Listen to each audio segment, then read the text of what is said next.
Hi, it's Danny Beck. I've got the web page about the wisdom of Jesus. We're looking into that in the Bible and comparing it to the wisdom of man. And Jesus is way ahead of us there. I wanted to speak a little bit about the honoring of father and mother. It's the fourth commandment, I believe. And we just don't do that anymore. We just don't. We don't honor the family or honor father and mother. We don't want to do that because it makes people who have had bad families, it compounds their problems and makes them sad to see what they might have missed out on. And the irony of all that is that when we lessen the celebration of something, we fail to do our job. Life is about celebrating what is right, good. If we fail to do that, then we slip into this mediocrity of our lowered expectations, and we lose our ability to see or to witness, to pay attention to what is good, and so that all we see is the negative, and our expectations are lowered. And when our expectations are lowered, something else kind of creeps in there, and our suspicions and everything else take hold. Not celebrating compounds the problem of those who might celebrate, because there's fewer and fewer people then who are actually doing something worth celebrating.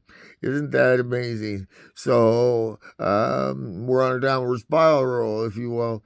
Honoring your father and mother is a spiritual, heartfelt thing. It's not a thing that you can say, okay, I went through this action, and now I fulfill my obligation as far as that fourth commandment is concerned.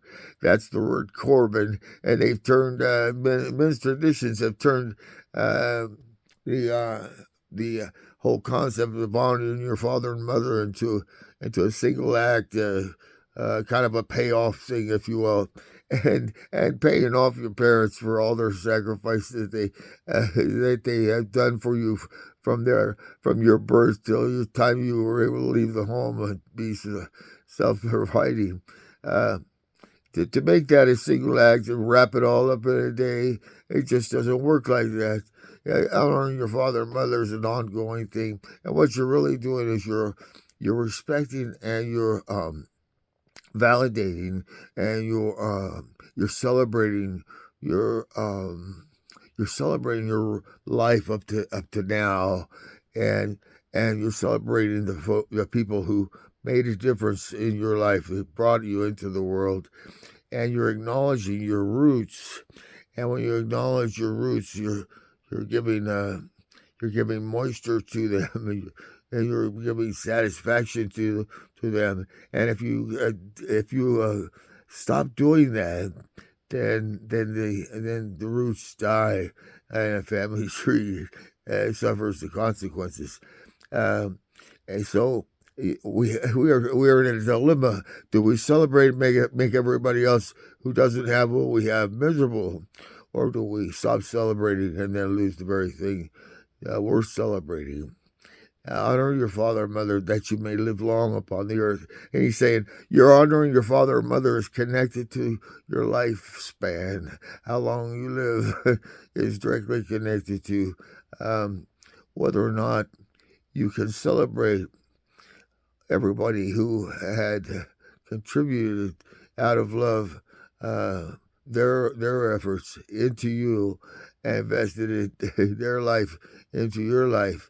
And honor is really a way of reciprocating, but what was given to you. We just don't do that anymore. We don't think that honor really has a place in it, and that, my friends, is costing us dearly as a society. And like I said, it's a downward spiral. Um, Corbin, that's what the word is. It's Corbin. It's commercialization of Christmas. Kind of is like we quit celebrating the birth of Jesus, and we focus on the gifts and the presents and the imagery of Christmas without the spirit of Christmas. And so uh, when Jesus said that they did this Corban, and then he says, and many things like this you do. He says, and many things. And so he's pointing out that we're doing psychological damage to ourselves by not following, this Ten Commandments. Well, that's the message for today. Thank you very much for your time. Stay tuned because we got a few more surprises in the works, and then I want to wrap it up and call it good and leave the passing of the message on to the listeners, if you will. That's it for now. Bye.